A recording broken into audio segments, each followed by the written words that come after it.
好啦，我哋請嚟咧中大政治與行政學系嘅副教授阿馬岳嘅馬教授啊，係你好，有啲時間俾你講長啲啊，因為你係我哋嘅嘉賓嚟嘅嚇，就你可唔可以首先回應一下而家呢個制度先，嗰邊就可以揾啲外國嘅例子做一個比較，好唔好？我諗簡單啲講就係，即係佢違反一般比例代表制嘅原則咧。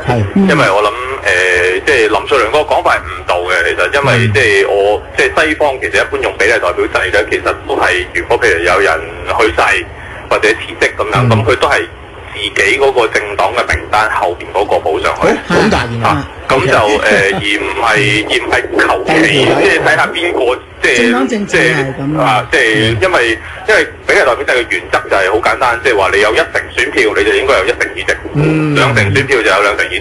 咁譬如話，我舉個例，即係08年嘅時候嘅社民連係有1成選票嘅，咁佢30席直選裏邊咧，佢就應該有3個，咁佢啱啱有3個就啱啦。咁於是乎，如果佢有一個舉個例不行去制咁先算啦，咁樣。咁如果你揾另外即係梁國雄唔喺度，你就揾田北俊補咗佢個位咧，咁你其實就如果你即係就彰顯唔到民意啊！你08年其實即係嗰個即係民意嗰個分佈咧，即係其實授權即係選咗4年嘅立法會咧，咁其實就會即係變咗扭曲咗原先嗰個民意。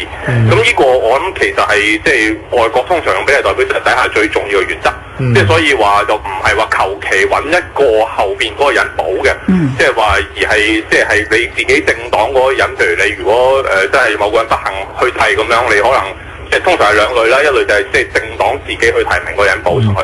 因為政府馬岳政府都承認嘅，佢喺個文件裏邊咧，佢咁講㗎。佢話喺德國，如果下議院嘅民選議席出缺咧，懸空嘅席位會由該政黨嘅有關名單下一名候選人填補。波蘭下議院同埋芬蘭嘅議會咧，亦都採取相若嘅安排。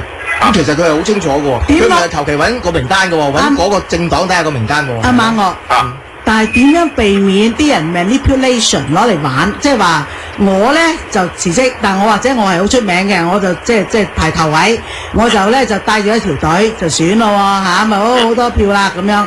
好啦，到選完之後，我辭職，結果咧就令到我後邊嗰個咧個新仔佢就可以上位啦，就可以有機會出嚟。如果佢自己出咧就選唔到啦。嗱，呢啲咁嘅 manipulation 啊，你點避免呢？嗱，正常情況咧就唔會，即係因為正常情況你好簡單啦，好多政黨啊嘛，香港就係香港係好多香港特首選舉就最唔正常，其實就而家呢啲選舉都唔正常㗎啦。咁就但係我諗就其實因為好簡單啦，好多政黨你打生打死都要排頭位㗎嘛，即係唔會話排咗個頭位求其做1年我唔玩啦，讓俾人做咁樣，呢個就即係政治上不是常態。第二就話我坦白講，一個政黨玩呢咁嘅橋玩咗幾多次啊？1次2次選民知道咁樣，咁其實之後就唔再投佢票㗎啦。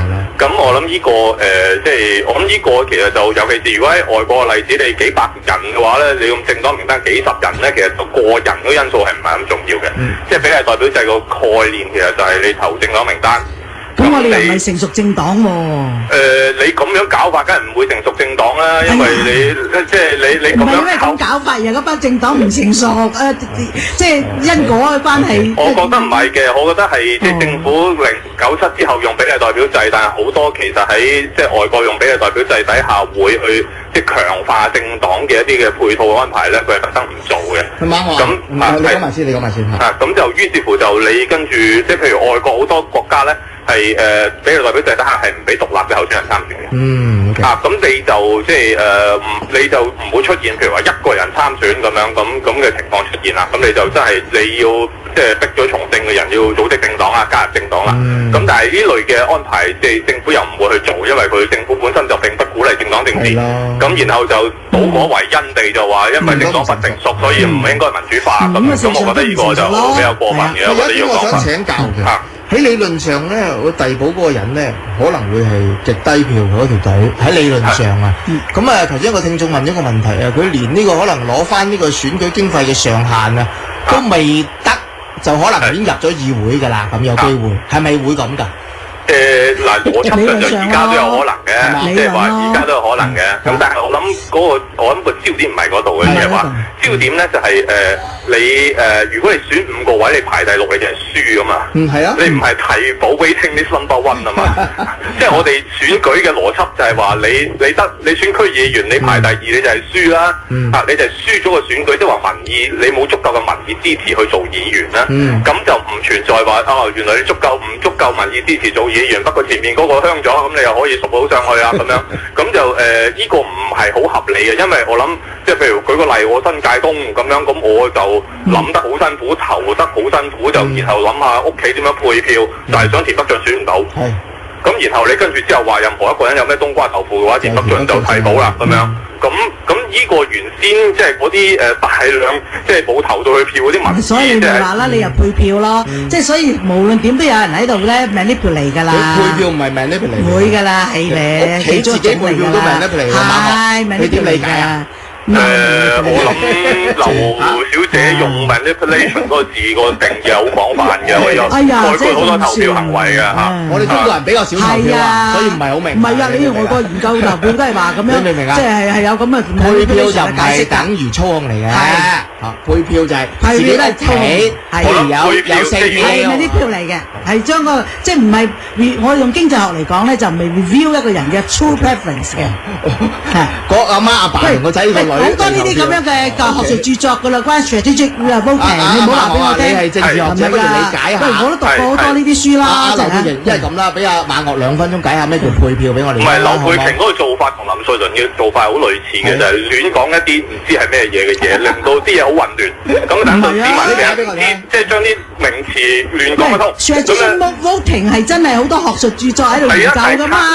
你而家你一講正話講個例都已經成就係講話點樣嚟去你做啦咁。策略性投票就唔係 manipulation 嚟嘅。即係如果我哋講即係策略性投票，即係就係造成唔係 review true preference 啊嘛。唔係喎，策略性投票佢係一個策略性嘅一個 preference 嚟嘅。咁嗱，咪住先，你嗱呢樣嘢。俾2分鐘你解下，我哋大家唔好插嘴字啊，好唔好啊？係點樣？你解咗先啦，阿馬岳。唔係嗱，我諗即係話你選民係有權，即係用，即係譬如話我投票嘅時候，區議會選舉，我明知某個候選人贏唔到嘅，咁於是乎我由投我第2選擇嗰個，咁都係我自己理性地選擇，即係點樣使用我自己嗰張選票嘅一種方法。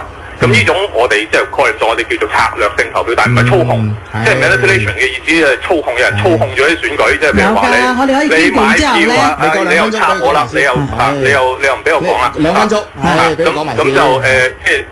操控選舉嘅意思，通常係話你用譬如買票啊，或者去威嚇啊，咁樣等等嘅情況。我諗我讀選舉嘅研究會多過劉小姐啦。喂，大佬，我都教 public choice 啲嘢嘅。嗱，點解咧？阿馬岳即係俾我哋講少少啦。即係嗰個 strategic voting 咧，就有咁嘅情況嘅。即係我咧就睇到嗱，我嘅第2對手係最犀利嘅。咁於是咧，我特登咧選第3、第4或者第尾嗰個，令到咧即係嗰啲票咧去一啲冇機會選到嘅人，就可以咧就拿咗啲票，特登咁嘅時候咧，令到你嘅最強嘅對手唔得。咁咪strategic voting 咯，即係所以咧，即係其實個範圍你話齋好多種方法嘅，係咪等於操控咧，馬岳？好多方法嘅，唔係一般我哋理解嘅操控啊。唔係咯，就佢唔係 review true preference，但係我覺得你第2嘅，係都擺喺第尾。係咯，但係我覺得嗰樣嘢唔重要，即係咁樣變咗岔開咗原先要討論嗰個話題。個話題就係話其實而家呢個做法係咪合理嘅？即係話而家個做法，我覺得係不合理嘅地方就係因為佢其實唔能夠真係準確地反映嗰個民意。即係話你原先譬如話第一次選舉即係正式嗰次大選嘅嗰個即係民意嘅分佈咧，你喺即係有咗任何形式嘅出缺啦，留意個出缺咧未必一定係辭職㗎噃，唔係一定㗎，你有可能係死咗咁樣，你有可能譬如重病可能要辭職咁樣，或者根據基本法有若干嘅規定，佢可能會遭受呢一個即係譬如以前詹培忠嗰啲類咁嘅個案，咁佢會不能夠即係繼續完成任務。冇錯。咁但係就即係現在呢個做法咧，其實就唔能夠即係即係反映得到原先嗰個民意嘅。冇錯。即係話你會令到一個即係其實原先可能喺早階段嘅時候係民意得到即係一定係俾一個比較弱支持嘅人咧，其實好簡單啦。就會替咗即係無端端就攞咗個位，咁就咁呢個係我自己睇，亦都其實呢個我睇唔到政府可以點樣去解釋得到，因為即係世界上邊嘅即係比例代表制其實都唔係咁樣做嘅。冇錯。咁就即係佢即係嘗試講話，即係世界上嘅比例代表制都用類似嘅制度，但係我諗即係佢隱卻咗就係話，即係其實有一個好大嘅分別，就係話人哋嗰個替補嘅制度，即係話。西方好多國家都唔係用補選嚟解決嘅問題嘅，因為議席比較多啦。如果成日補選就好煩啦。咁就咁，但係佢哋係用即係原先嗰個政黨嘅黨友去替補嘅。